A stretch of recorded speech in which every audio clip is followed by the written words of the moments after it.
2025-এর BPL চলে আসছে। সবারই একটা চিন্তার বিষয় বিপিএলের টিকিট কিভাবে পাবো।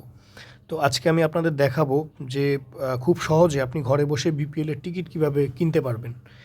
তো এটার জন্য আপনি যে কোনো একটা ব্রাউজারে যাবেন, যেমন আমি ক্রোমো ব্রাউজারে গেলাম। সেখান থেকে আপনি লিখবেন গো বিসিবি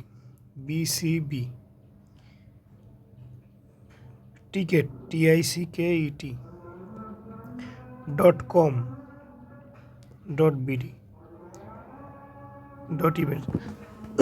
এখানে দেখবেন চলে আসছে অলরেডি উপরে। এই লিঙ্কে ক্লিক করবেন, এই যে বাংলাদেশ ক্রিকেট বোর্ড। ক্লিক করার পরে এই যে চলে আসবে, এখানে এরকম ইন্টারফেস চলে আসবে, বিপিএল T20 অ্যাওয়ার্ডস ইউ।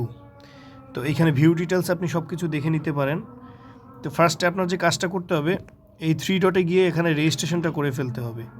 হ্যাঁ, এখানে রেজিস্ট্রেশন অপশন আসবে, রেজিস্ট্রেশনটা কমপ্লিট করতে হবে।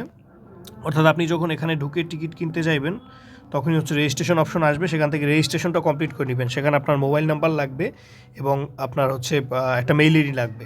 মেইলে আপনার একটা কনফার্মেশন SMS যাবে, আপনার নাম্বার একটা SMS যাবে, সেটা এখানে ইনপুট দিলেই আপনার এখানে একটা ছোটো অ্যাকাউন্ট তৈরি হয়ে যাবে।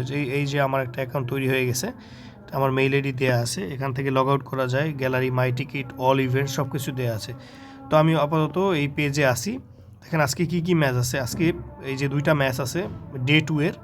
তো এখানে যদি আমি কিনতে যাই, এই যে অল ইভেন্টস এখানে ক্লিক করলে লেখা আছে স্টার্ট ফ্রম 200। তো আজকে 2টা ম্যাচ, যেমন আমি খুলনা ভার্সেস চিটাগংয়ের ম্যাচটার টিকিট কিনবো। এখানে প্রেস করার পর এই যে বাই টিকিট নাও আসছে, বাই টিকিটস নাও দিলে এই যে এখানে পিকে গ্যালারি, আপনি কোন গ্যালারি থেকে দেখবেন এটা সিলেক্ট করবেন। যেমন আমি ইস্টার্ন গ্যালারি থেকে দেখব। এখানে এই পিকে ব্লক দেয়া আছে, এটা অলরেডি দেয়া আছে, এটা সিলেক্ট করা কিছু নাই। পিকে লেভেল, এটা ডিফল্ট থাকে। টিকিট নাম্বার, আপনি কয়টা টিকিট কিনতে চান। যেমন আমি একটা টিকিট কিনবো, একটাই দেওয়া আছে। তো আমার মোট আসছে কত, 230 টাকা আসছে। এবার আমার পেমেন্ট কনফার্ম করতে হবে। পেমেন্ট কনফার্ম করার মতো কনফার্ম অ্যান্ড মেক পেমেন্ট অপশনে ক্লিক করব।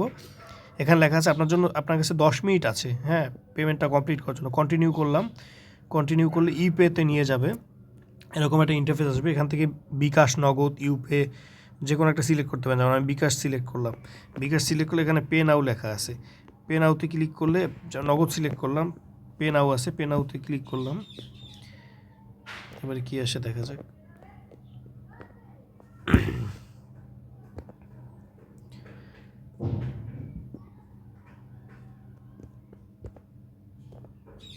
আচ্ছা, এখানে একটা লিমিটেড টাইম দেওয়া আছে, এই যে বাই চেকিং, আর এইটা হচ্ছে এনশিওর করে নিতে হবে। By checking this box you agree to terms and condition. এরপরে পে নাও দিলে আপনাকে ওই ইয়াতে নিয়ে যাবে। এরপরে আপনার নগদ অ্যাকাউন্ট নম্বর দিবেন, প্রসিড করবেন। এভাবে করে আপনি টিকিটটা নিয়ে নেবেন।